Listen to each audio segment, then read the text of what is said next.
All right, let's see what we got here.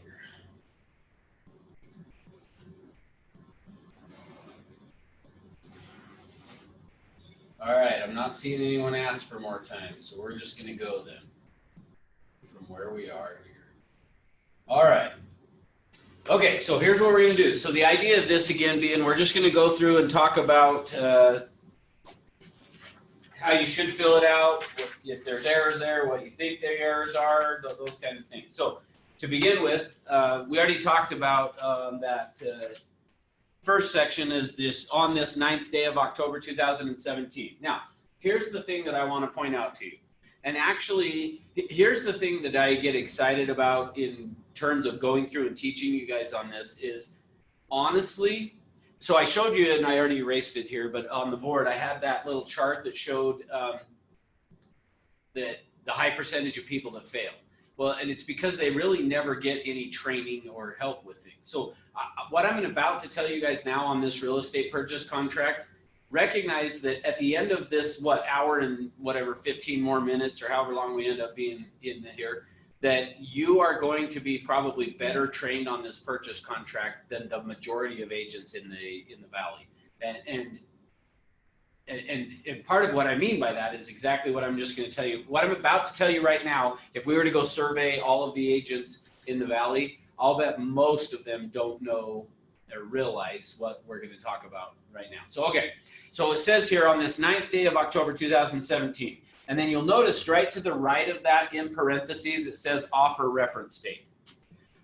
Anytime you are going to be filling out an addendum or a counteroffer, on that addendum or the counteroffer, what it is going to have on here is a spot that it actually asks for the offer reference date. So on this, which I apologize, I didn't send one out to you guys, but I'm going to just show to these guys that are here. If you have, in fact, actually, maybe, let me see if I can just show it on my, that's not going to work. Never mind. All right, but on any addendum or counteroffer, you'll notice there is a spot that says that it's an addendum or a counteroffer to the real estate purchase contract with the offer reference date of. And a lot of times agents will just put, I don't know how most decide what date to put there, but the date that should go on every addendum or counteroffer that you fill out is whatever date is it filled out right here. So in this case, this October 9th, 2017. Congratulations, you now know more about this contract than most agents. All right. Anyway, so that's what that is. So just keep in mind, every time you're filling out an addendum or a counteroffer and it asks for the offer reference date, it is whatever date you put right there on the purchase contract. All right. 9th day of October 2017. Yep. So if you were filling out an addendum or counter to this, that's what you would put in there. Okay. All right. Next is it's got the buyer's name. So it's got Billy Bob Buyer. So here's how we're going to do this. I'm going to ask you guys, and so you guys that are online can either unmute or type in the chat box, but any concerns with how we've got it written here as just Billy Bob Buyer? Feel like that's a problem? You think it's okay? Where you at?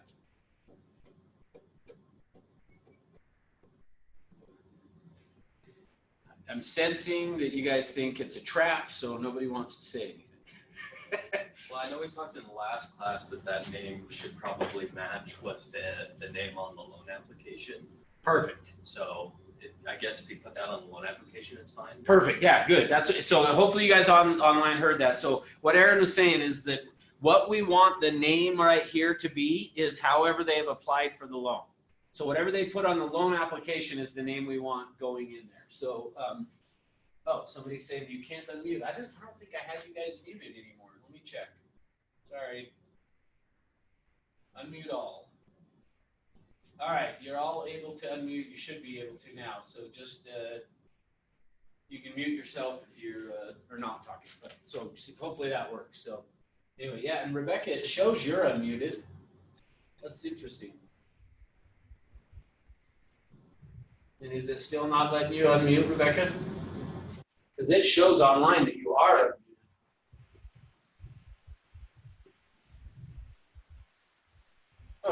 I don't know. I guess throw it in the chat box then. Sorry. Yeah, online here it's showing that you're currently unmuted, which is kind of weird.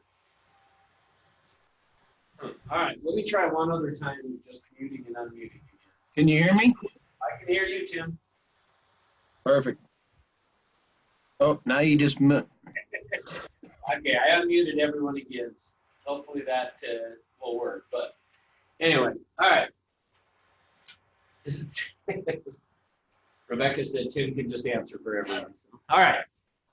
Okay, so that's what we want to have on this buyer's name. Is just remember how we want it to be is based on how they applied for the loan is what we would want to put in there. Now, here's the thing on that. Probably not a huge deal if it's not, but just recognize that if you put, like, so in this case, let's say his name was really William, but he goes by Billy. And so we had put Billy Bob Buyer, but it was really William. Like, there is a chance that the lender comes back and wants you to do an addendum fixing. So I guess to some extent what I'm saying is don't put off writing an offer because, well, I don't know how you're going to apply for the loan. Like, I would rather you go write the offer as Billy Bob Buyer, like it is, and then have to do an addendum later on changing it to William. Just know that everything that we're talking about is all the mistakes we're going to look at in here really are pretty much correctable by doing an addendum. So in the event you get an offer in on one of your listings and you find some of these mistakes, you probably would just do a counter offer to correct it. So just know that you can do that. You can just always do an addendum that's going to correct some of these things. But the idea of us is to not have to do that. So I want to teach you how to do it the best way so that hopefully you don't have to do a bunch of addendums, okay? All right.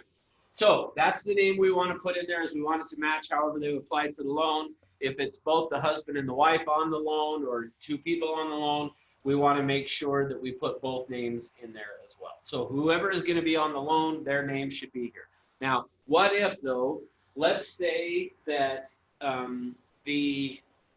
it's a couple that's purchasing it, but one of them is not going to be on the loan for whatever reason. Should their name go on here? Yeah, Aaron's shaking his head no, which is exactly right. So the only names we want on here is who's applying for the loan. The only exception to that is going to be if it's a cash purchase where there's no loan involved, they can do whatever they want. So at that point, okay? All right, next is the name of the seller, Sally Sue Seller. Any concerns with that?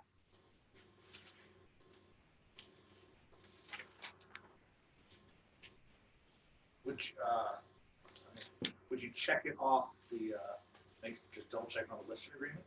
Yeah, so good. Yeah, so here's the idea. So on this, there's a couple of things that I'm going to recommend to you that you call and talk to the listing agent about. And this potentially is one of those. And what I mean by why I say potentially is you could click on the tax ID number on the MLS. So if you're looking at the MLS printout here, you could click on the tax ID number and it should tell you the name of the seller. And when I say it should, it's going to be right most of the time, but there are just a few times where maybe it's not going to be correct. And so, so for me, typically what I usually recommend is before I write an offer, I'm going to call the listing agent. And first question I'm going to ask is the property still available? Then the second question is, do you have any offers on it? And if they do, then the next question is going to be, are you representing any of the buyers on the, if they're in a multiple offer situation? I also want to know, are they writing an offer for any of the buyers that have written an offer? And just for me, I just want to know that to be able to kind of get a feel for where things are at with it, okay? So, but while I'm on the phone with them, I'm going to also say, hey, I'm going to be writing an offer of what do you want me to put for the name of the seller? Now, sometimes on the MLS, it'll have actually the owner's name on here. In this particular case, the one I sent you guys does not. So if I found one that had the name of the seller on there, then I would use whatever is on the MLS. But if it's not on there, that's where I would just call and say, hey, can you give me the name of the seller, okay? All right, next is the next piece on this, which is the $1,000 earnest money. Any concerns with the $1,000? All right, I'll take that as a no. No concerns there. Okay, great. So in the form of, and then it has personal check 567. Any concerns with that? Doesn't sound right to me. Okay, so why do you think it doesn't sound right? Because, what if it's 568? Okay, good. So So yeah, so let me explain why I did it this way. Now there's this, I'm not necessarily saying you need to do it this way. And in fact, I think the further in time that we go from when I was trained. So when I was trained, my broker trained me to put it this way, to put personal check number and put the check number. Now, the thinking back then, so remember, this is like almost 25 years ago that happened, is, hang on, let me get the door here. Goes this way. Oh. Come on in. Heck, all right.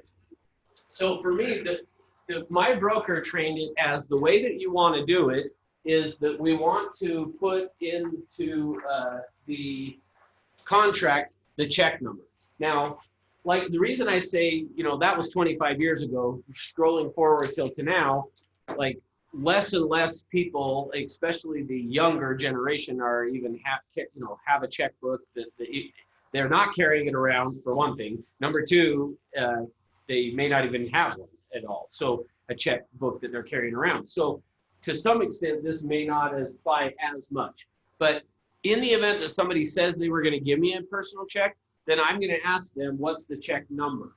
And so the reason I always put the check number on there was I would always say to the person, what's the check number? Now, what do you think most people would do if I said to you guys, hey, how are you going to give me earnest money? And you said, oh, we'll just give you a check. We'll write you a check. Okay, great. What's the check number? What do you think most people are going to do when I say, what's the check number? Go to their checkbook and see when the next check there. That's right. That's what I found. So the reason that I always did it that way was I would say, okay, well, what's the check number? They would then, if it was a wife or whatever, she would reach into her purse and pull out the checkbook and go, oh, it looks like it's check 567. Then I would say, great, how much did you want to do for earnest money? They would say $1,000 or whatever. And then they would typically write out the earnest money check right then. This is what I would do. Now, again, in today's world, a lot of times we're just going back to the office, filling this out on .loop, and we're going to send it to the client to sign. And so because of that, you're probably not going to get any check number and those type of things. So, and especially somebody might use the new system that we have set up the last couple of months, that Earnest, E-A-R-N-N-E, so 2 N's for Earnest, that they can transfer the money that way to us as well. So here's the key. On that blank line in the form of, just put down however they're going to give you the earnest money. So for me, when you're filling this out with them and you get to this section, what you're wanting to ask them is, hey, how are you going to get the earnest money to me? And however they're going to get it to you is what you would want to put in there. Now, let me ask you this. What do you do if somebody says that they want to have, they want to wire? Can I just wire you the earnest money? Yes? No? What do you think? Well, the bank account is set up at the brokerage, so they probably could wire the money to the brokerage and that account, right? Because their account set up. Can unmute. Okay, now you're unmuted again, Tim, when you were saying you couldn't unmute. Sorry, we're for the technical issues here. So, so here's the thing.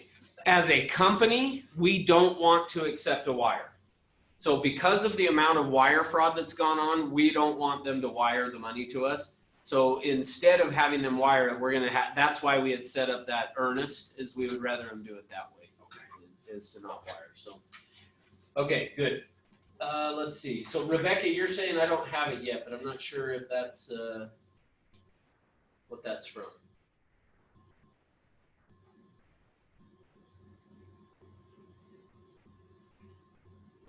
Oh, for the check number. Okay, good. All right, cool. All right, so any questions on that earnest money section, or does that make sense how we're filling all that out? Okay, good. So next then is the property. So the property line we've got put in here, 123 Easy Street. Any concerns with how that's written?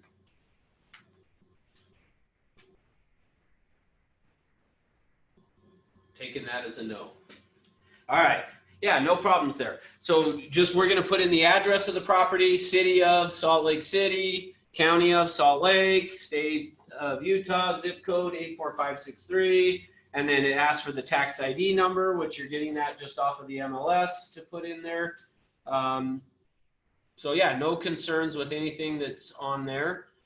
Then we go down to section 1. So here's my plan, just kind of so you guys know, is I'm only going to be really discussing the sections where we're filling something out. If you have a question on one of the other sections, so for example, 1.1 here, please stop me and talk about it, but it's not my intention to stop and talk about sections that don't have something we're going to fill in, okay? All right, so section 1.2. Any concerns with section 1.2?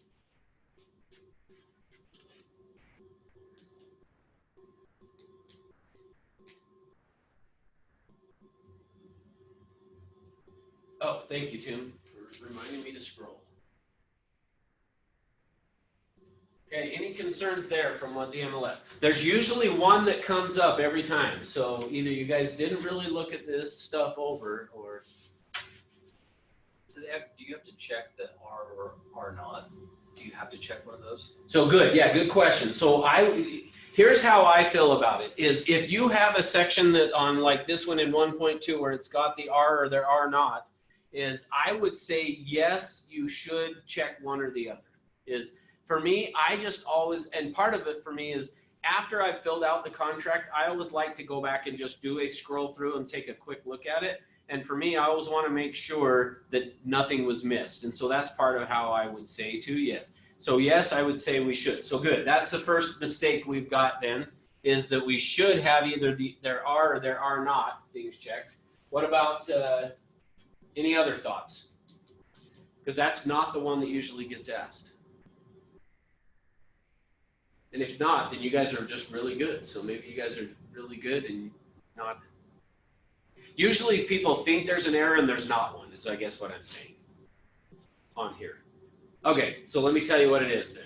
So notice in section 1.2, the question that usually will come up to me is that they will say, if you look at the MLS printout, it says the refrigerators are not included. But on here, we checked that they are included. Is there anything wrong with that? Yeah. Okay, what's wrong with it? The buyer's going to be, or the seller's taking the refrigerator with them. The buyer thinks he's going to get the refrigerator. Okay, so good. So Matt just brought up that according to the MLS, the seller thinks they're getting the refrigerator, but according to the REPC, the buyer thinks they're getting it, right? That's what you're saying? So who's going to get it? I'd say the buyer because it's checked on here. No? No, that is correct. So the buyer is going to get it. Now, why? Why is the buyer? Because the seller said we're not including it, but the buyer's saying I want it. Why is the buyer going to get it? Because this is a contract and that's just listed. It's like the final word. Perfect. Right. That's exactly right. Is the contract is going to overrule whatever the REPC says. So think of it this way. The seller also put on here that the price was $249.9, but we offer $247. So why asking for the refrigerator is no different than asking them to come down on the price. But just always keep in mind what it says on the contract is what's going to be the end all be all. Now, so here's the reason why I put that and why I always want to have a discussion about it is because I have seen so many times that here's what agents do. So let's say I'm the listing agent. Let's say Matt gave me this contract. I get it. I'm excited because now I'm going to be able to pay my payment for my car next month or whatever. So because I think I'm going to get a deal. So I'm so excited to get the deal. Well, was listed at $249.9. So I get this and I look at it and go, okay, $247, good. My seller will probably take that. And then I turn back and I go, so when am I getting paid? Oh, November 4th. Okay. Or 14th. Okay. That's looking pretty good. So yeah, sweet. All right. I think my seller will take this offer. I show up to the seller's house and I say to the seller, hey, great offer here. They offered us $247. I know it's a couple thousand less than what you were thinking. They want to close November 14th. How do you feel about it? Seller says, yeah, I think that's great. All right, perfect. We just need you to initial all this and sign it. Boom, we've got a contract. Now, time goes on and the seller moves out and takes the refrigerator with them. And either we go to settlement and sign and then the buyer goes to move in and says, hey, where'd the refrigerator go? Or they go do a walkthrough before they go sign and they go, hey, where'd the refrigerator go? And So the listing agent or the buyer's agent, so Matt calls me and says, hey Russ, where'd the refrigerator go? And I say, oh, well, the MLS said they weren't including the refrigerator. Well, Matt's going to then say, well, yeah, but the REPC says that it would be included. Well, yeah, but we told you in the MLS we weren't including it. That's how this plays out occasionally. And just know the contract is what rules. So if it's in the contract, it's included. So I'm telling you all of this and spending this much time on it because guess who probably ends up paying for that refrigerator at that point? The agent. Yeah, typically is because the seller's going to go, well, you didn't tell us we were supposed to leave that. We told you you didn't want it to be included. You didn't do your job by checking what the contract says. You get to pay for that.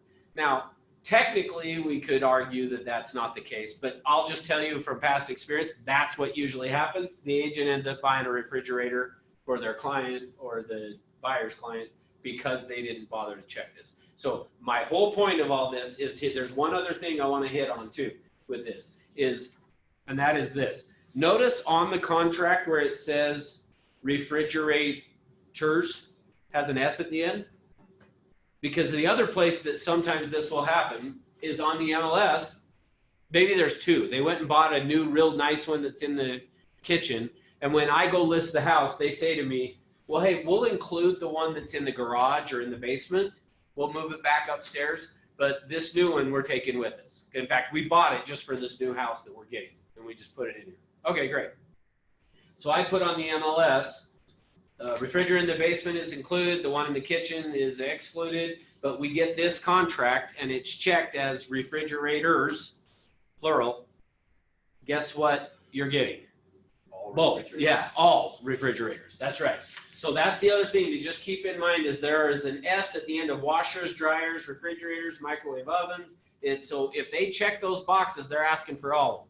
So if this was the case of we were not wanting to include it, I would need to do a counter offer back saying the refrigerator is not included. Make sense? All right. Let me see what we got in the check box, or I mean in the. Yeah, Russ gets to buy a refrigerator. That's right. Okay, good. All right. Any other questions in section 1.2? And if not, I'm just going to head on then. All right. Section 1.3, excluded items. Any concerns with that?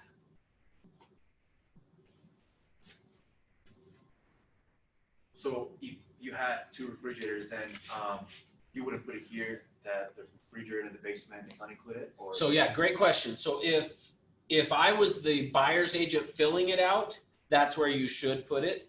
If you were, unless you were meaning to ask for it.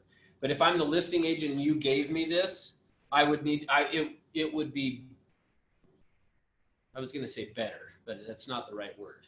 You should do a counter offer, not write it in here. Does that make sense? Because if I just go, I've seen scenarios where somebody will do that later on when they get the offer, they just go right in here and then send it back. Well, if I'm modifying it without the buyer actually seeing it and initialing and signing it, they could come back and argue, you just wrote that in after the fact. We didn't agree to it. So, all right. So good. That should be good on 1.3. So let's go to section 1.4. Any concerns there? Oh, so Rebecca's saying range is excluded. So yeah, good point. So on the same thing on here, Rebecca, is because in section 1.1 it says the range would be included. If we don't put it down here in the excluded items, because of 1.1 has it included, it would now be included. So yeah, good point on that. All right, section 1.4. Any concerns with that one? So here's the only thing I will tell you, and this actually goes for 1.3 as well. For me personally, again, this is just personal opinion, so you don't have to do it this way. But for me, the way my broker trained me 25 years ago was you should address every single line.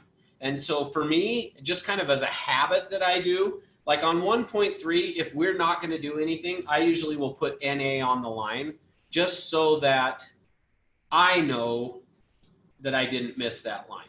So again, it's not something you need to do. It's just something that when my broker trained me and I just kind of got in the habit of doing it. So same with 1.4, I would just put NA on there if it's not applicable.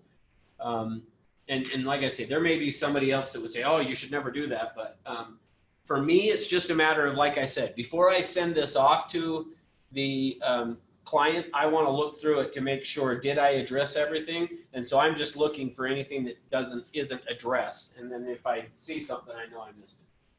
All right, so yeah, we're all good in section 1.4. The only thing I just want to make sure you guys know on section 1.4 is notice that it says the purchase of the property shall include. So if there are water shares and water rights, this is saying it shall be included. So let me tell you a quick story on that.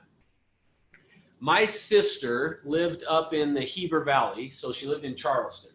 She decided that she wanted to sell her house and just go buy a condo or a townhouse or something. So I went and listed her property.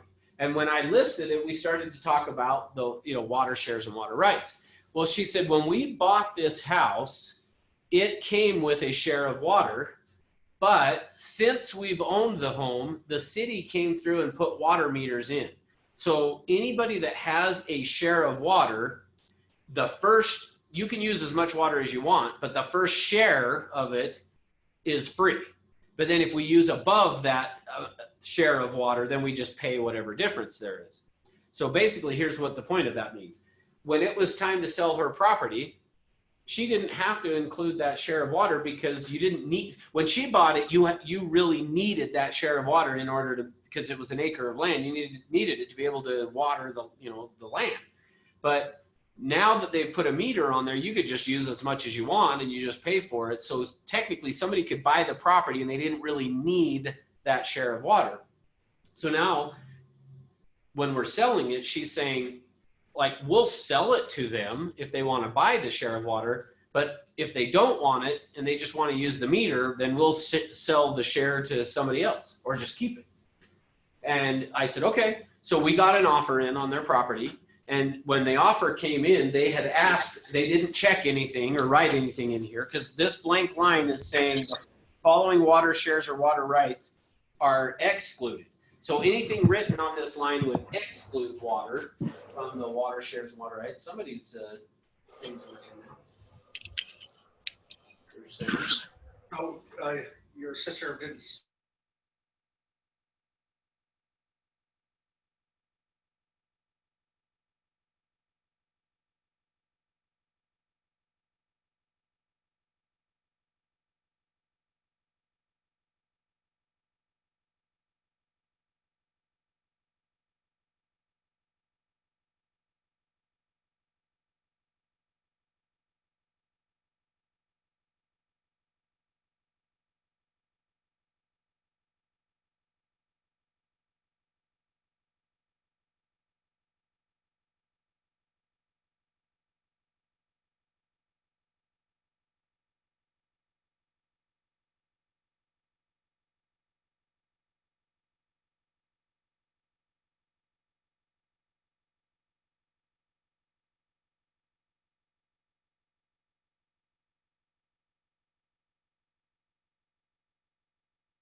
All right, is that better?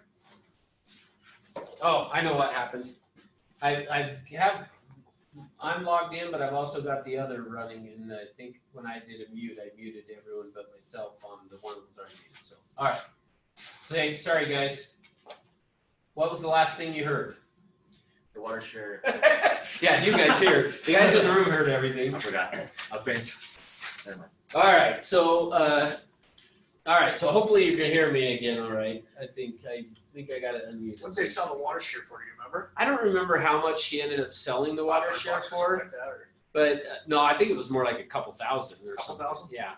So luckily the deal still happened. So Esteban, when you're like deal breaker, luckily the deal still sweet. went through, but it could have been. But you I gotta see figure, that. if you got an acre of land to water, your water bill's gonna be pretty high in the summertime, right?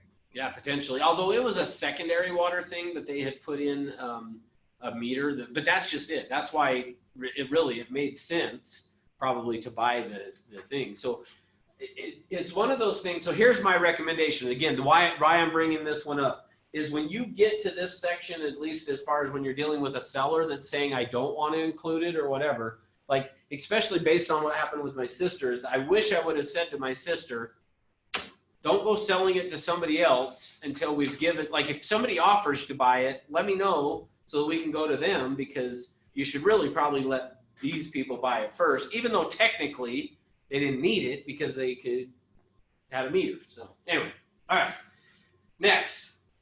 So the purchase price. Any concerns on section 2? So we're talking to section 2 and 2.1, I guess, at this point. When I added up the numbers, it was wrong from A to E. Yeah, good. That's what I got too. Okay, good. Yeah, so it is incorrect. Now, so here's the point of on this one when I did it. Now, it does not matter what numbers you put in here, and what I mean by that is, let's say that your buyer said, I'm going to do a 20% down, and you put it as a 20% down in here, and then whatever reason along the way, they decided, oh, we're going to go FHA instead. And so we're only going to put 3.5% down. That's okay. And we don't even have to actually, I mean, the scenario I just gave you, we would have to tell the seller, but if something changes, let's say from 20% down to they decide to do 30% down or 10% down, we don't even have to go tell the seller that we've changed how we're going to do that. Meaning we probably should tell them, but they don't have to agree on any of that. Now, changing from conventional to FHA, technically they probably would need to, because there's an FHA addendum that we would have to get them to sign, so they would need to. But if we had initially said it was going to be FHA and then switched to conventional, we don't even need their permission. We can just do it, okay? So just recognize in this section that you're filling out, you can do whatever you want in terms of adding this section up in terms of the price, meaning you can put whatever you want. Now, here's what I see happen though, and again, this is just agents being lazy, so it's kind of a pet peeve of mine, but it happens a lot, is agents will put in the earnest money, they will put in the new loan amount. Well, actually, let me take that back. They'll put in the earnest money. On new loan amount, they put TBD, and on balance of purchase price in cash at settlement, they put TBD. Now, occasionally somebody will ask me the question on this, where do you put the down payment? And the down payment goes in the balance of purchase price in cash at settlement. Like, I wish they would have put in parentheses down payment, because remember I said to you, you're going to be trained better than most agents on how to fill this out. Like, I'm amazed at how many agents don't know, like, so where does the down payment go? And this is agents who have been in the business for a while, which is why they put TBD on some of this stuff.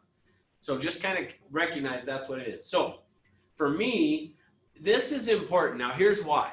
Now, the current market we're in, especially, this could be very, very crucial, because let's say that I have a listing, and since I've got 3 people in the room, which I'm so excited, we've got 3 people here. My goal is for on Thursday to get more. So, let's say though that I get an offer from all 3 of you guys that are here in the room, and 2 of you put TBD on here, and 1 of you puts down that your client's putting a 20% down. Like, it's possible that sitting down with my sellers, that the offers are close enough to each other in terms of the purchase price that I look at it and say to my seller, you know, if I were you, I would probably go with the one that's putting 20% down, because we don't know what the other people are going to do. And I have had that actually happen where I have been on the listing side. Let me tell you actually a quick story on this one. I used to do a lot of bank foreclosures. So meaning, like, I was the contact for the bank. When they had properties that they had foreclosed on and wanted to sell, they would then call me to go list those properties, and then I would help them get them sold. Well, I had a property that was up on South Mountain in Draper, and this home actually wasn't even finished being built. So it had been started to be built, but it didn't ever get finished being built. And they were now going to turn around and be selling this. The bank was now selling this property, and they had me do, like, what do you think it's worth? And the way that the bank would do it, at least back then, this bank, they would have me do a value as if they finished it, meaning if they repaired it. Now, in this case, that was a new construction that was never finished. So they said, give us a value if it was finished and a value as it's just sits right now. Well, so I had looked at it in this particular home. I had said finished, fixed up, completed would probably sell for, $1.3 million. But as it sits, it's probably worth $700,000 is basically what I told them. Well, typically banks are not in the business of going and rehabbing houses. Now, if for an example, there was no carpet or something and it needed it, they would probably do something like that. But as a general rule, like they're more into like, we just want to sell it as is, recoup as much money as we can. So the bank says to me, okay, great, let's list it then at $700,000. So we listed it at $700,000. I end up getting 2 offers, both for the exact amount of money. And I'm trying to remember, actually it might've been like $750 that we listed it or something, because I think it actually sold for $7. But I think the offers that we got in were both for $750,000. Well, I get both the offers and I submit them to the bank. The bank gets them and looks at them. And one of them had put down exactly the detail of how they were going to pay for the property, showing it was cash. The other one said it was cash, but didn't have it like written out that way. And in fact, one of them had a little bit more earnest money, if I remember right. But everything else on the offers was the same. So the bank went with the one that actually had the detail filled out on here. So that's kind of more my point. Now, just kind of as an interesting side note, the rest of the story, what ended up happening is on that property, the guy that was purchasing it, he went and tracked down the architect who drew the plans for the house, because this was a custom built home. So he tracked down the plans for the home, contacted the architect and said, what do I need to know about this? And the architect said that the builder actually took a shortcut on something, which threw off basically almost the entire house. But it was something that the architect said, hey, for, I don't remember how much money, for some money, I could show you what we need to do to fix it. And I could draw it out and show you how to get that done. So the buyer came back to me then as the listing agent saying, hey, here's what we found out. Take this back to the bank, let them know what happened, and here's what we want to do about it. And that's where we went from a $750 purchase price. He said, I'll pay $700, but I want $50,000 more off the home. So we did. Well, the piece that I left out on the story on this for you guys is I actually was representing the buyer as well. So I was being a limited agent in this scenario. Well, and part of why I say that is I actually had the client fill this out and fill it out correctly, versus the other one that came in was from a separate agent who was representing the buyer, or excuse me, representing himself to purchase it. Well, after the property closed, he sees online that it sold for $50,000 less than he had offered. And he sees that I was the buyer's agent and the listing agent. What would you assume if you were that buyer's agent? It's a preference. That's right, is that I went through and that I never even presented his offer and all this stuff. Well, luckily I was able to send to him and show, like, here's the emails and everything that I sent to you to show you, and here's why. Now, the funny thing is I knew all that stuff and I still would have paid $750. And I'm like, you did not know, like you did not contact. The only way to have known these issues was contacting the architect. So anyway, total side note there. But so here's my point. Don't be lazy when filling this out, even though you're going to see a lot of offers filled out that just say TBD, that don't put all the detail in there. So don't be lazy, fill it out. And part of why I say that is it could be the difference of getting your offer accepted or not. And we have 4 people in the room. Hey, welcome, Debbie. Hi. And we have a female. That's the other thing too, right? You need that, guys. Yeah, we do. A little touch of sass. That's right. All right. So the next section here is, actually I forgot one other piece here. Section 2.2. Any concerns there? I'm going to assume that that's probably not, because nobody said anything. So on section 2.2, here's what you need to remember is that if you check that box to say that it is conditioned upon the purchase, or excuse me, upon the sale of the buyer's home, you also need to attach the subject to the sale of buyer's property addendum. So by checking the is, you also need the addendum. And sometimes agents will think if they just check is on here, that that's good enough. They don't need the addendum, but you still need the addendum.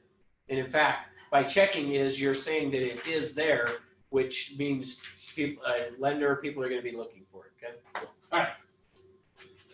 Next, section 3. I got to pick up the pace a little bit here. I'm being too talkative. I'm telling you too many stories. And someone like you. I know, right?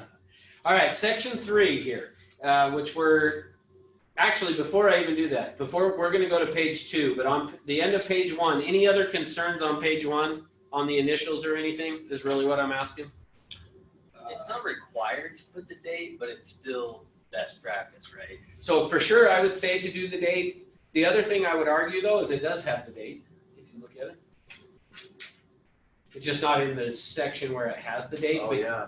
But, and the reason being is when you do .loop and or a DocuSign, it may not have a separate spot, but probably wouldn't be a bad idea to just type in the date there. And you're saying it has a date because at the top. No, because that runs right under his initial. Under the initial. Under the initial. Oh, okay. okay. It is dated. So, Okay.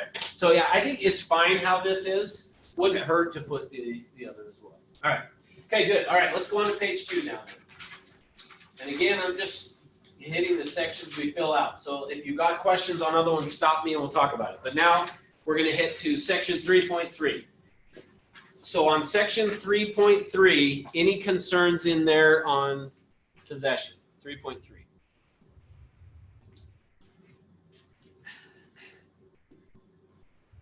Yeah, so here's the thing on possession. There's not a right or a wrong on any of this. Now, I know one agent who, if you send it over to him like this and hits his listing, he's going to counter you back and put 72 hours after. And actually, I take that back. He might even be doing like 7 days now. No, I think he does 72 hours. I can't remember. 72 hours, I think. But here's the idea. The thinking of this is, and again, there's 2 sides of this. So there's not necessarily a right or a wrong. But if you put in there, which I know one agent who does always put 72 hours in there, that the seller doesn't have to give up possession until 72 hours after it has closed. Well, who's responsible during that time from once it's closed until the seller moves out? Seller. Or buyer. Yeah, so technically the buyer is because it's now, once it records, it's their property. So if a fire happened, it's their insurance company that's now, so to some extent, so this is where I'm saying there's not really a right answer on this, but just kind of you have to think this through for a minute. So if I'm representing the seller, I like the idea of 72 hours after, because it gives my seller, doesn't have to be in a rush to get out of the property. But if I'm on the buyer side, I don't really like the idea of 72 hours because, yeah, what if the house did burn down or something? Like the buyer's now responsible for it. So if I'm on the buyer side, I actually want possession at recording. But if I'm on the seller side, I want 72 hours. So this is where, to me, it becomes this negotiation of what do you do? Well, for sure, if the property is vacant, I'm going to check the upon recording every single time. Okay. If I'm representing the buyer, I typically am going to do 24 hours, which is what you see in here, is typically how I'm going to do it. But the 24 hours is going to be from when it records. So keep that in mind as well. If you said 24 hours versus the next box over is if you did 1 calendar day after. So 24 hours is going to be exactly 24 hours from when it recorded versus the 1 day. All of the deadlines and stuff we'll see later on are 5 p.m. And so really you're then bumping to 5 p.m. the next day if you're doing 1 day. So there's not really a right answer, but just kind of think it through. For sure, if the property is vacant, do upon recording every time. But if not, it just becomes this negotiation of do you want it, you know, I typically try to do it 24 hours or less is kind of where I go. Now, let me tell you, so remember I said part of it for me is how you fill this out. When I get to this section, I always just ask the buyer, when do you want to move in? So part of how I'm going to decide what we're going to put in here in possession is based upon when do you want to move in. So that's the question I'm always asking them is when do you want to move in? Once I know when they want to move in, now we can work it backwards from there. And I'll show you that when we get to section 24. Okay. All right. So we'll come back to this section. We'll talk about it when we get to section 24. All right. Next is going to be into, and again, if you guys have questions, stop me. I'm checking the chat box online at the same time as I'm asking them. So section 4.2, special assessments. Any concerns there?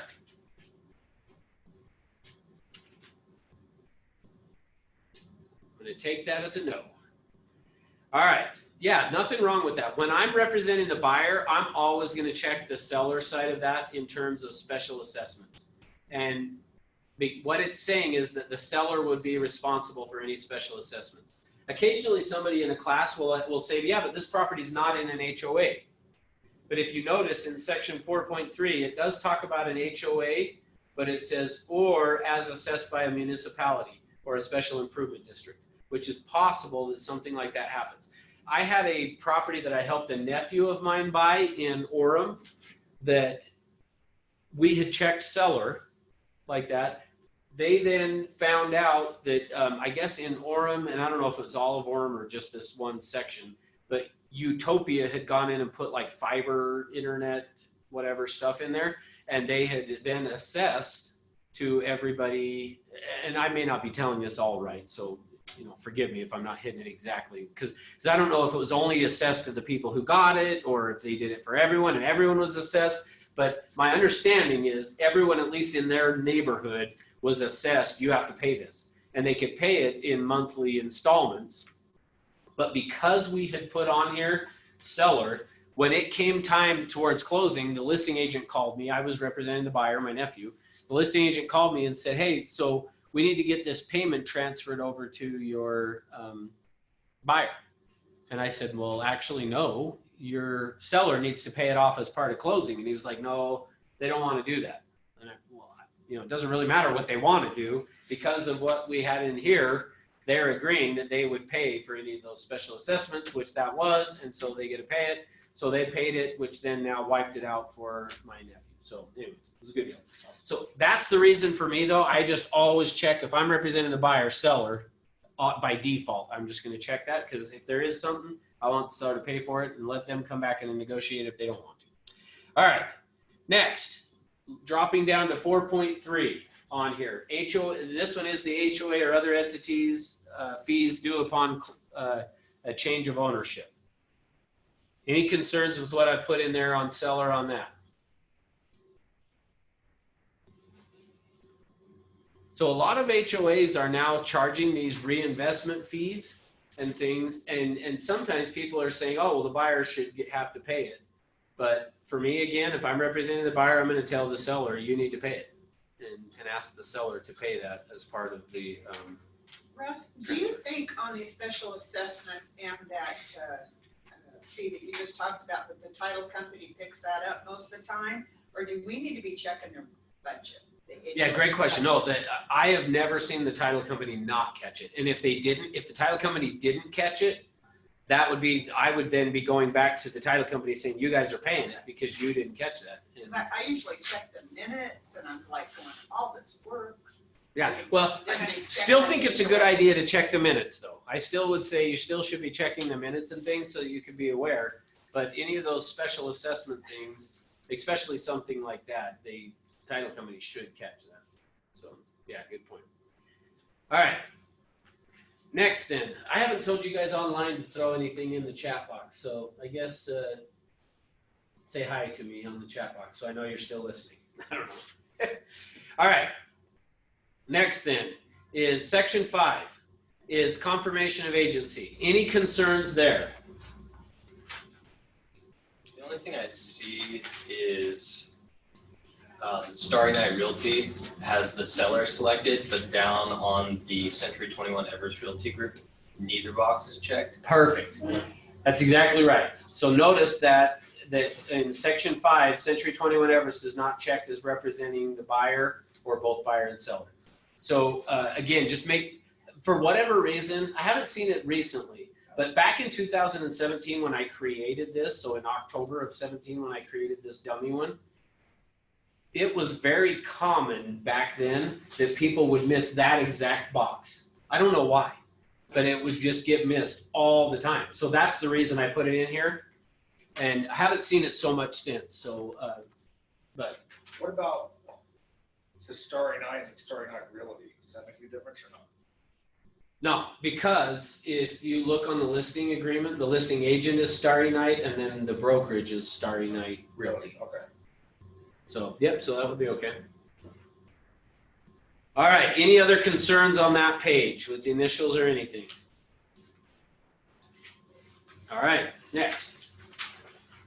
I'm noticing a theme in these classes that I teach is, sorry, I forgot to scroll, guys, is I always spend an hour on page 1 and then we get going.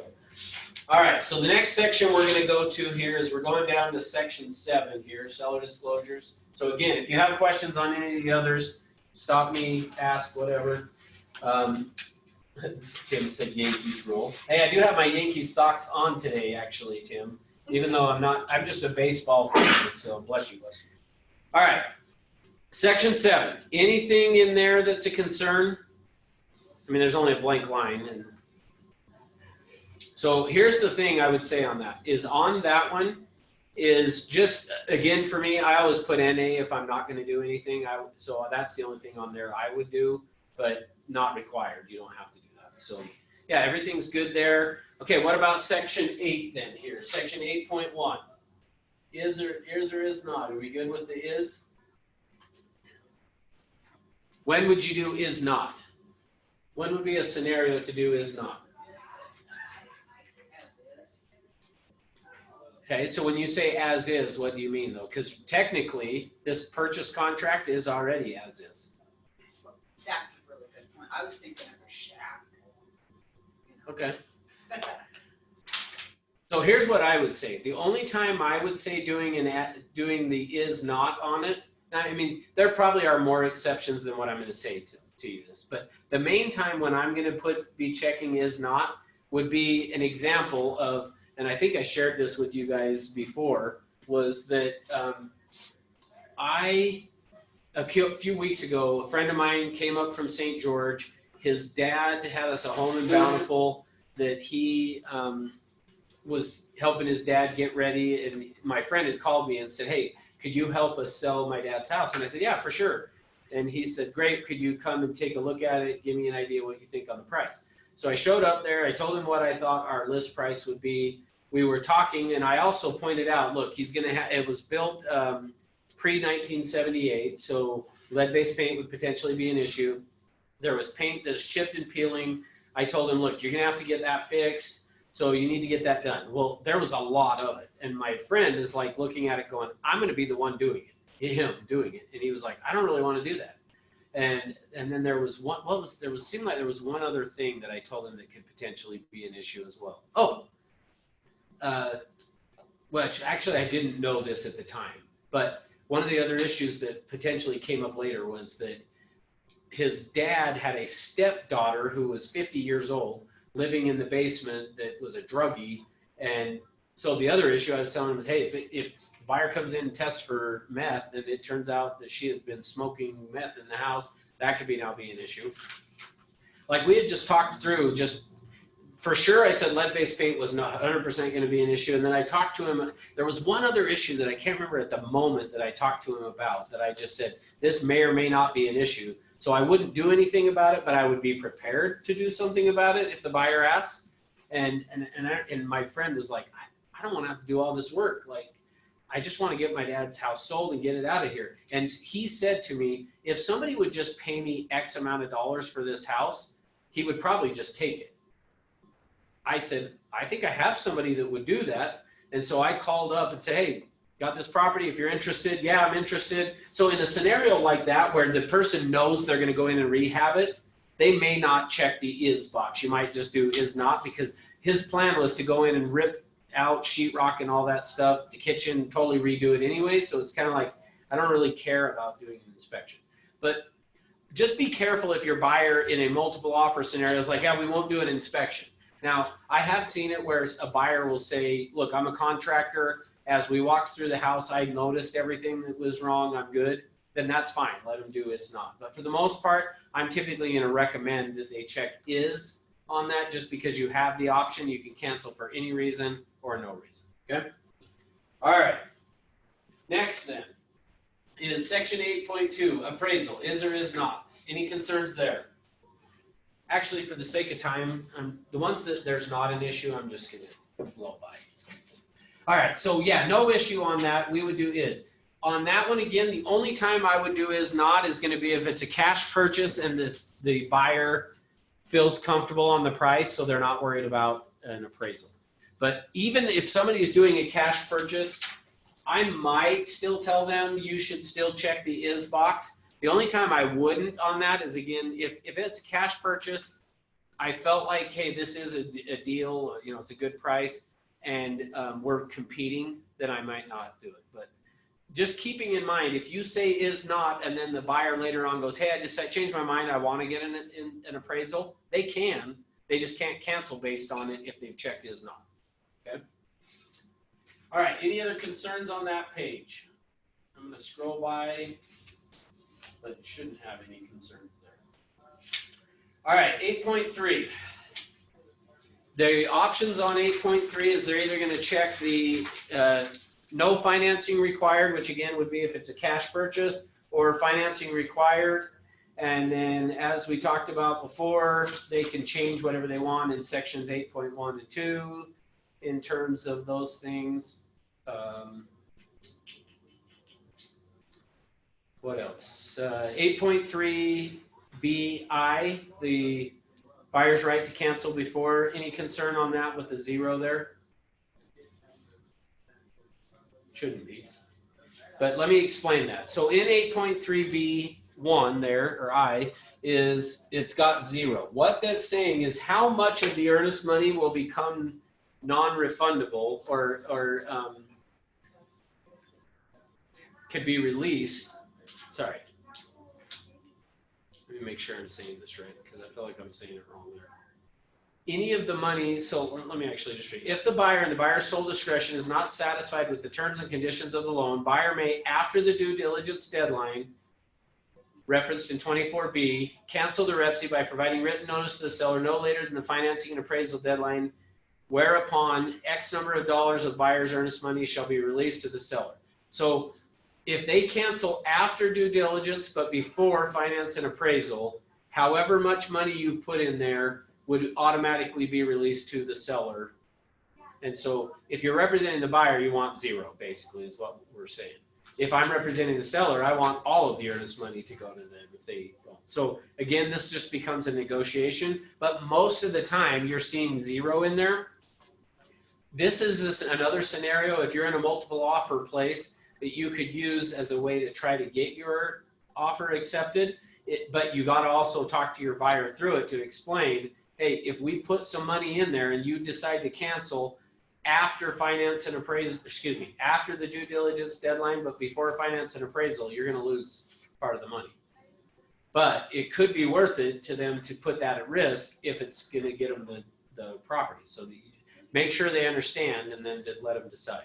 For the most part, though, you're going to put 0 in there, typically. Okay? All right. Section 8.4. Any concerns there?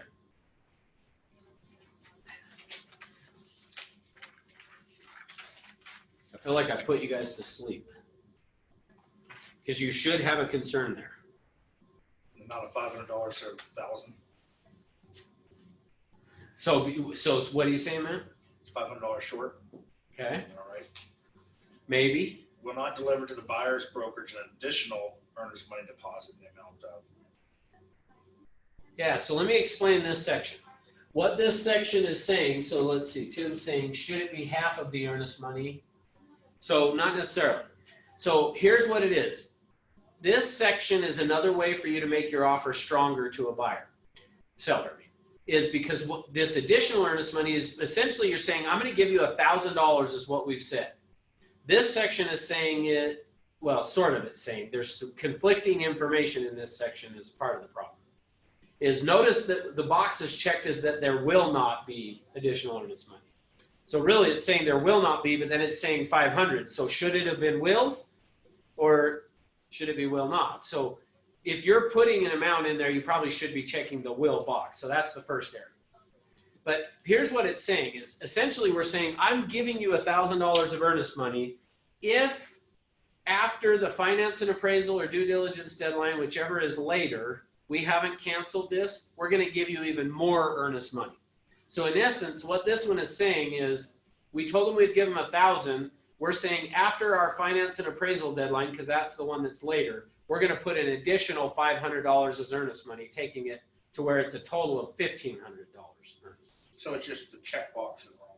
So the checkbox is wrong, but then there's actually the other error. If you go back to page 1 into section 2, where we talked about the A, B, C, D, E section, where it asks about additional earnest money, it has 0. So that's conflicting as well. It says 0 there, but it says 500 back here. Make sense? So here's the point. If something like this ever happens and you get it on the listing side, do an addendum to clarify to make sure that everyone's clear, because this is kind of confusing because page 1 says there's none.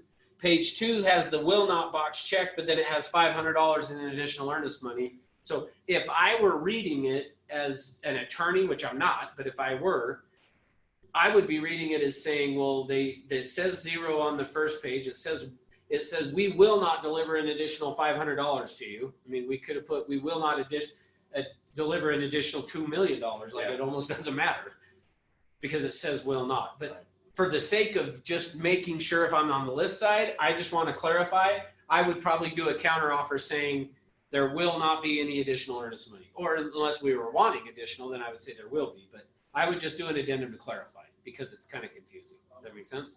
Okay. All right. Oh, thank you. They're reminding me not that I didn't scroll here. So section 9. All right. So section 9. Any concerns there?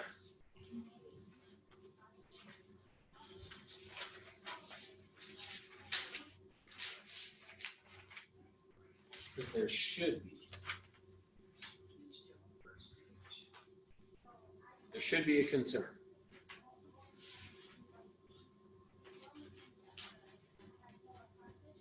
All right, I'll help you with it. Here's the concern. We have there are addenda to the REPC checked, which is great. We have the FHAV addendum checked, which is great, but there's also an addendum number 1. So we should have the box checked there for it, and then on addendum number written 1 on there. Does that make sense? So that's the error that's on this one, okay?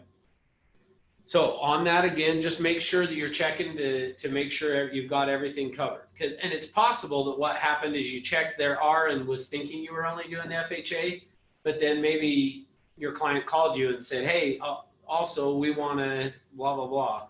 And you go, oh yeah, I'll just throw in another addendum, but then you miss checking the box. Okay? All right. So next, section 10 is home warranty. Any concerns on that one?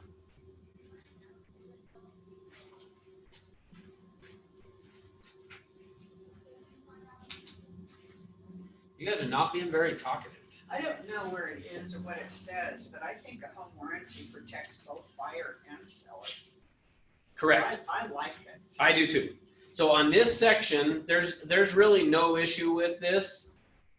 Let's talk through what it's got. It's got a home warranty will be included at a cost, and it'll be ordered by the buyer, a company issued by a company selected by the buyer. The cost won't exceed $510, which is probably not quite enough actually, depending on the home warranty company. And it'll be paid for by the seller. That is the way I like to do this, is I usually will do that it'll be ordered by the buyer, selected by the buyer, but paid for by the seller. That's how I like to fill it out. Now, here's the reason why. I keep telling you all these family member ones. Either I've done a lot of family member deals or they're just the ones I like to tell the stories about, I guess. I don't know. A cousin of mine calls me, want to buy a house. Great. We go out and we look in Taylorsville. We find him the house. We put the offer in on the house and he buys it. He moves in. This was in August. October, it gets cold. goes to turn on the furnace. It doesn't work. He calls the home warranty company. He calls me. He said, hey, the furnace isn't working. I said, hey, good news. We bought a home warranty. Call them. He calls the home warranty company. Home warranty comes out and says, hey, there's a cracked combustion chamber and that's not covered under the home warranty.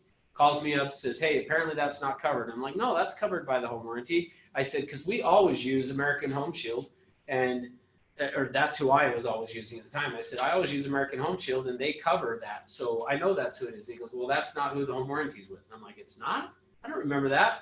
Well, remember, it's been August to October now and many, whatever. I just didn't remember. So I go back and look in the contract and I remember, oh yeah, that's right. When we had sent it over, we had done it this way, ordered by the buyer, selected by the company, selected by the buyer, paid for by the seller. The seller's agent texted or countered back and said, we've already ordered a home warranty through some other company. Well, I went to my cousin and said, what do you think? And he's like, I don't really care. It doesn't matter to me. Great. Well, the problem was we settled for it. So that's where I learned my lesson. If I'm representing the buyer, I want it to be the home warranty company that I'm recommending because I typically know what's covered by that home warranty company. I heard recently about a home warranty company that is in a roundabout now, and I haven't verified this, so I'm not going to say what company it is, but I heard of a home warranty company that if you have a claim during the first 30 days, they just give you your money back.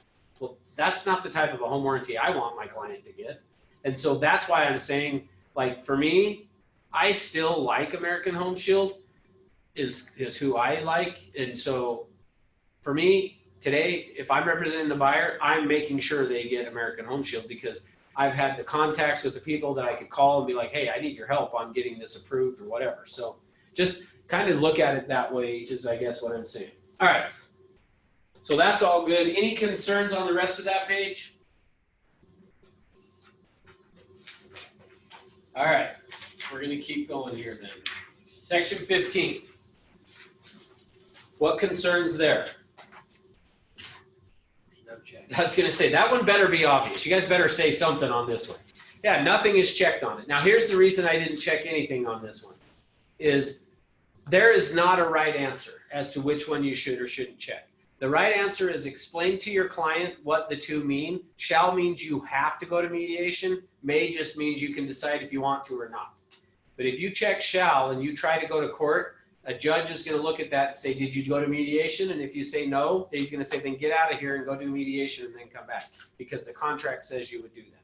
So we want to check, do May. So And there's not a right answer. Which one do you check? I personally, I would do May. Go ahead. Mediation can be expensive. That's the reason that this is just personal opinion. This is not recommendation for you guys. But the reason I do May is because most of the disputes that arise out of this contract are over the earnest money. And depending on how much the earnest money is. Now, if we were doing a $10,000 or a $15,000 earnest money, I probably would say, let's do shall, but for me, most of the disputes are over this small amount of earnest money. And if you do shall, the earnest money may get eaten up in mediation costs.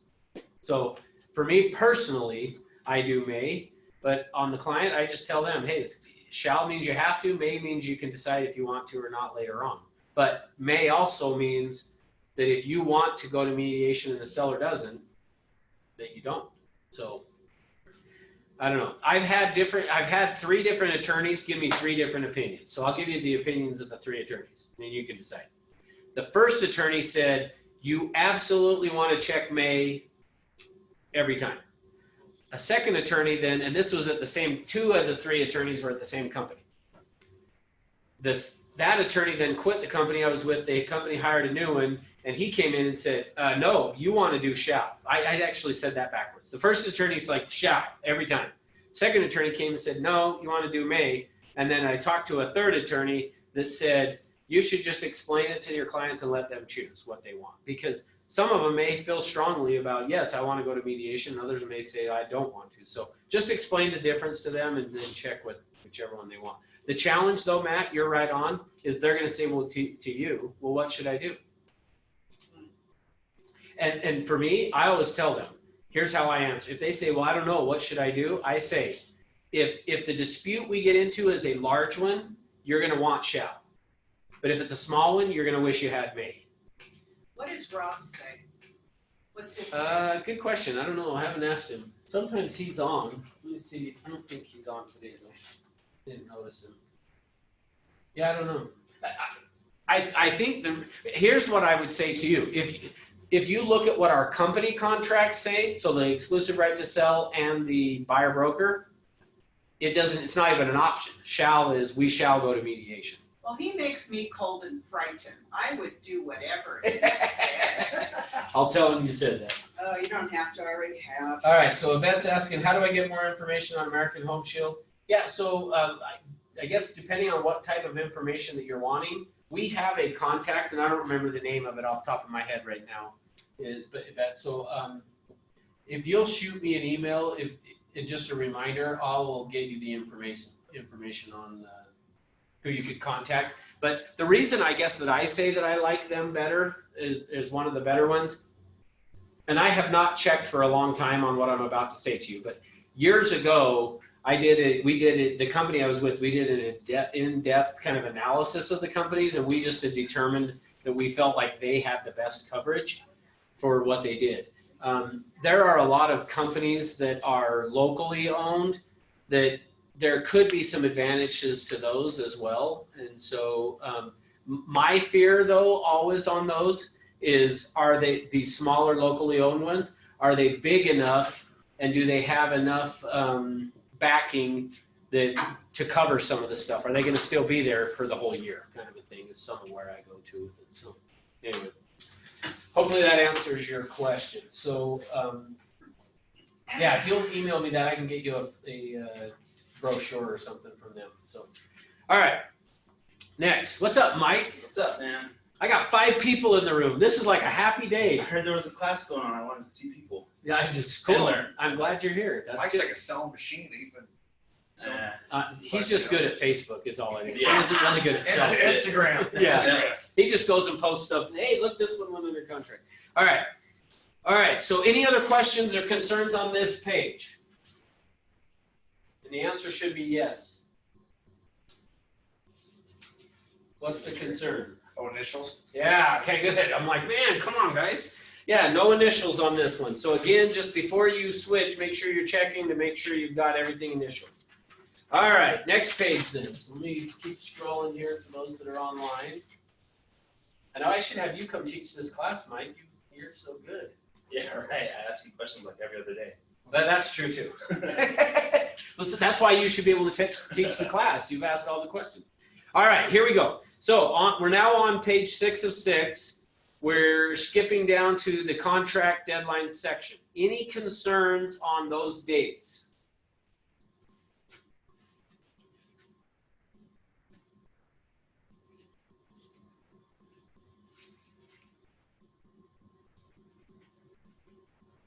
What's the date of the contract? So the contract was filled out on October 9th. No concerns? All right, so let's do this then. So here's usually the question, probably the biggest question on this is gonna be, how do I know what to put for the dates in there? Now remember back at section 3.3 on possession, I told you guys that one of the questions that I always ask is, when do you wanna move in? So before filling out these dates, that's always where I start. When do you wanna move in? Now let's say that they said they wanted to move in on, I'm just gonna kind of make it up here. November like 16th or 17th, something like that, and not knowing what dates those are.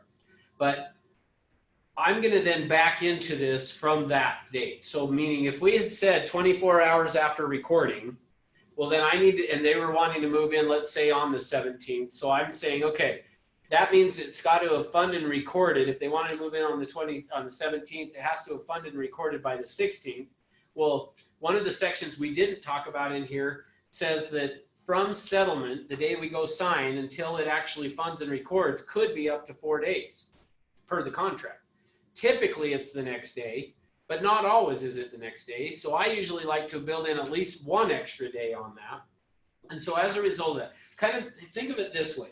If they said to me they want to move in on Saturday, I usually am going to put my settlement deadline to be Monday or Tuesday is probably the way I would say for you to do it. So if they're saying they want to move in on Saturday, I want to put my settlement deadline to be Monday or Tuesday, and I usually try to shoot for Monday. Now, the reason why I like to do it Monday, even though they're going to move in on Saturday, is twofold. One is then, well, let me ask it this way. Is the client ever going to complain to you if they could move in early? Is the client ever going to be like, oh, crap, you got us the keys and we could start moving in now? Yeah. But you think they would do that? Probably. Why?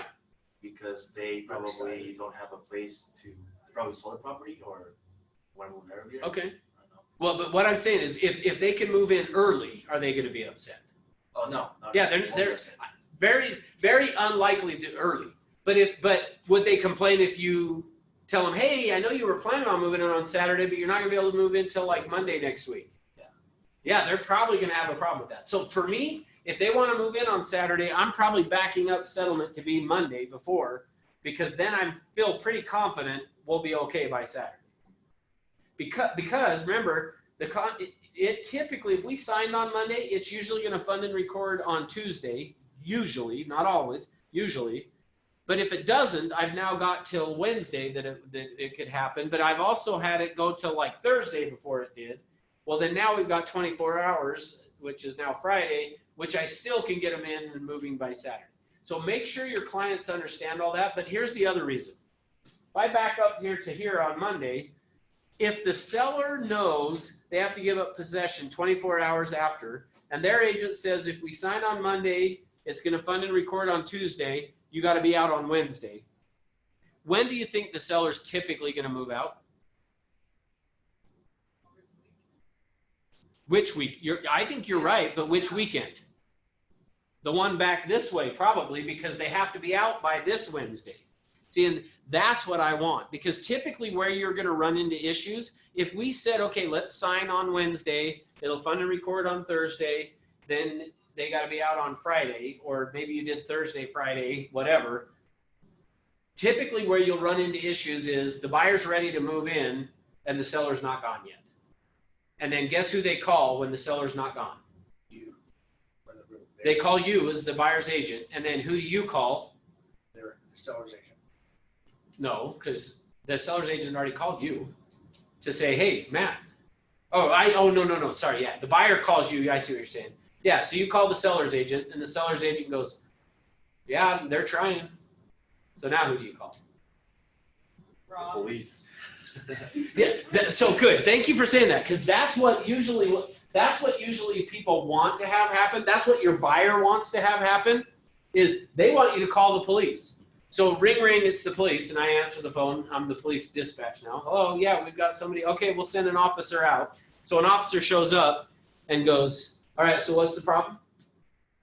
I'm now the police. I have people on my property, right? Wait, are you the police? Am I the guys moving out or? You're the buyer's agent or the buyers. Okay, so I'm the police. Oh, well, we have these people that are now at our property and they were supposed to go out yesterday and haven't moved out yet. Okay, so here's what the police are going to do. Okay, so have you talked to them about when they're going to be out? No, because I'm supposed to move out yesterday. Okay, well, just go talk to them and see when they're going to be out and see what you can. I mean, I can go ask them if you want. Gotcha. So now I'm the police and I go to the seller. Hey, so when you, well, here, Debbie, you'll be the seller. So when are you going to be out? We're doing our best as we can, and we're trying, and my movers are supposed to come, but they didn't help me, and blah, blah, blah. Okay, well. Trying to get out maybe day after tomorrow. That's, I think, So day after tomorrow. Okay, so they're probably gonna be out the day after. This is what the police do. They're gonna be out the day after tomorrow. Well, I want to know. I want them out now. Okay, so what you need to do then is you need to go file an eviction notice. So what are the police doing? nothing. Their job is to keep the peace between you. Basically, what the buyers want is the police to come up and like handcuff them and take them away to jail, but that's not gonna happen.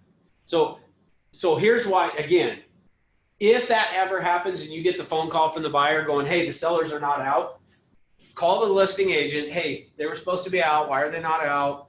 You know, and it's always going to be they got a flat tire, the dog ate their homework. I mean, like something, you know, they're going to have something like that. That's the reason why they didn't get out. The option that the buyer has is they got to go evict them, which is you got to go through the eviction process, which is typically not worth doing because the seller's trying to get out and they're probably going to be out that day or the next day generally is what's happening. So unfortunately, it's kind of like a crap. So that's why I guess for me, I always like try. It's still not a guarantee that if we do it here, that they're going to be out by Saturday. But I would always prefer to have it fund and record and have the seller feel like they have to be out by Wednesday when we don't need to be there till Saturday. That way, if it does take them a couple extra days, probably not a big deal. I had a family relative that when they bought their home, the owners before, they set it for a whole week trying to get out. Yeah, so that was pretty tough. Yeah, and that's the challenge. And when it becomes a week, like at that point, if it's longer than a day or two, you might want to look at actually going and doing some of that. And technically, they are in default on the contract, and so you could have some repercussions legally that way. But you're typically still not going to get you. It's not a matter of call the police and they're going to now get out. Like it's typically going to be a matter of, hey, just unfortunately be patient and we'll see what we can get them to speed it up. But it didn't help that they were friends, so my family relative was saying, "Oh, you can take another day, it's fine. Another day is fine," and then all of a sudden it became a whole week. yeah, makes sense. Yeah. Gotcha. All right. So back to section 24. So I'm going to start with when do you want to move in? I'm going to set my settlement deadline based on that. So now backing up from there, my finance and appraisal deadline, I usually try to coordinate that. The lender has to give to the buyer their disclosures 3 days before closing. So I'm usually going to try to put my finance and appraisal deadline to be whatever that 3-day window is prior to them going. Does that make sense? No, say it again, Russ. Okay, so if we're going to sign on, and I may not get all of this exactly right. We're going to sign on Monday. Sundays don't count as a day for when they give the disclosures, but Saturdays do. Okay. So I'm going to back up and go, okay, so Sunday didn't count. So now I'm going to come up on the calendar here and go, okay, so Saturday's day 1, Friday would be day 2, Thursdays. So I'm going to put my finance and appraisal deadline as the Thursday before the settlement on Monday.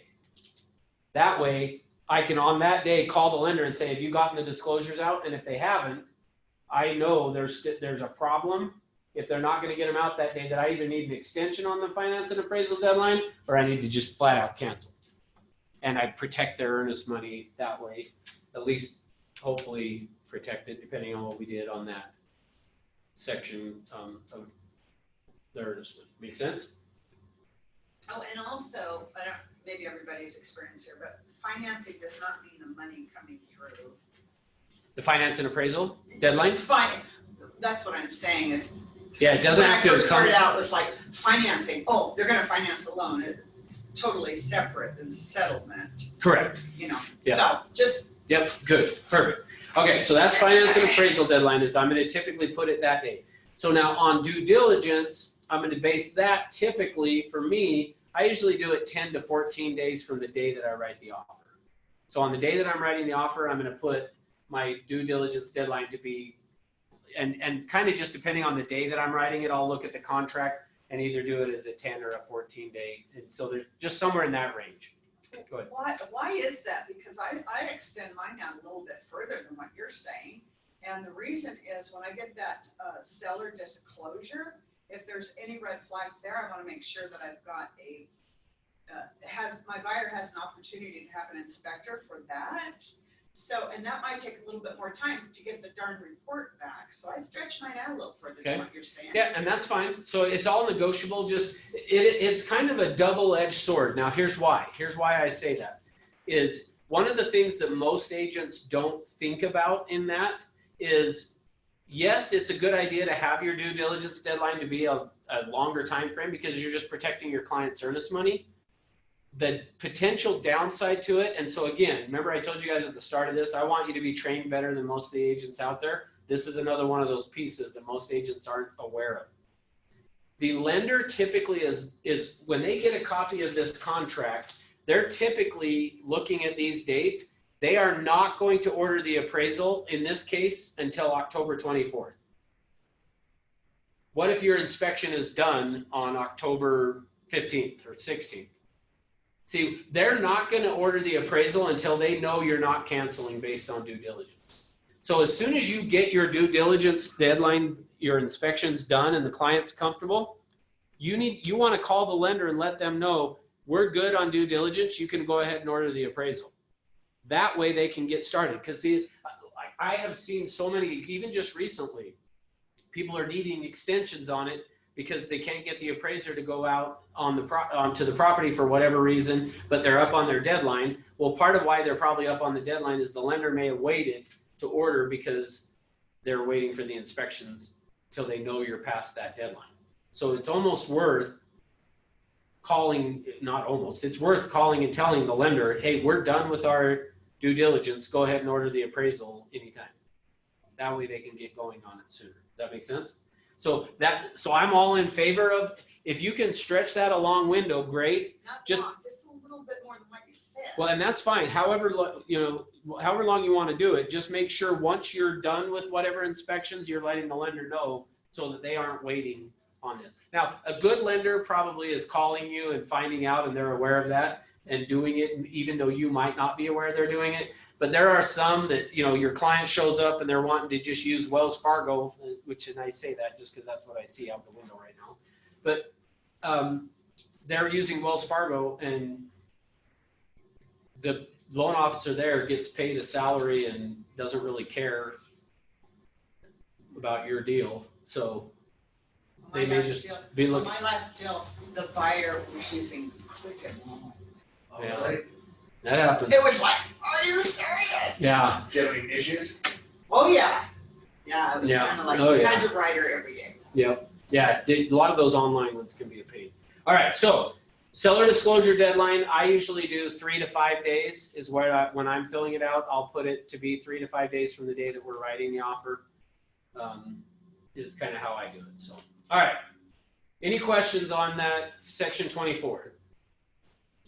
I haven't included you guys on Zoom. I got 5 people in the room. I'm so excited. I forgot about you guys, Zoom people. All right. Any questions? Either put a yes or no in the chat box because I haven't had you guys put anything in there. And I got to make sure you're still paying attention. So throw a yes or a no in there, or just an O apparently. All right. Cool. Question. Yes, Mike. So I've seen a lot of people do a week before settlement for financing appraisal. Is that advantageous towards the buyer or the seller, or does it matter? Well, I would say if I'm representing the seller, I would like to see that. Like if I'm representing the seller, I want that finance and appraisal deadline to be less, further back, like you're saying. But when I'm representing the buyer, I almost always try to put it on that 3, when the disclosure should be out is kind of how I use it. But I mean, if I'm on the seller side, yeah, I like that. I mean, and in fact, if I'm on the seller side and you brought it to me on that 3-day thing, I probably would try to counter you back on that to get it further back because I want it to be as least as amount as possible. But I also recognize that most lenders right now, 3 weeks is probably realistic. So I'm more looking at what is ample amount of time, and 3 weeks is ample amount of time. Makes sense. So, Yeah. Great question. All right, section 25. Any concerns there?